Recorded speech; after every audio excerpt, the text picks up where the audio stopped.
ওয়া লিবাসুত তাকওয়া, মানুষের লেবাসটা হলো একটা তাকওয়া, পরহেজগারি। আল্লাহ বলেন লেবাস হলো মানুষের জন্য একটা তাকওয়া, জান্নাত পাওয়ার মাধ্যম। আর আপনার এবং আমার মা বোনদের শরীরে আজকে কাপড়ই থাকে না। আল্লাহর কোরআনের আয়াতের বিরুদ্ধে আজকে আমরা চলে যাইতেছি। এজন্য ওয়া লিবাসুত তাকওয়া, এটা অনেক একটা গুরুত্বপূর্ণ আমল।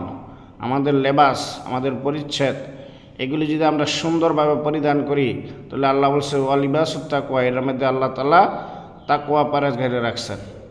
আর কবরের মধ্যে আল্লাহ তাআলা একমাত্র কি করবেন, যারা তাকওয়া পরহেজগারি অবলম্বন করে তাদের কাছে আল্লাহ তাআলা সম্মানিত হবেন এবং আল্লাহর কাছে তারা সম্মানিত হবেন।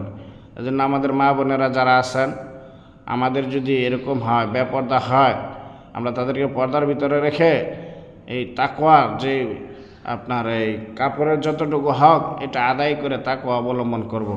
আজকে আমাদের মা বোনেরা রাস্তাঘাটে কাপড়ই পরতে চায় না, নোংরা নোংরা কাপড় পরিধান করে।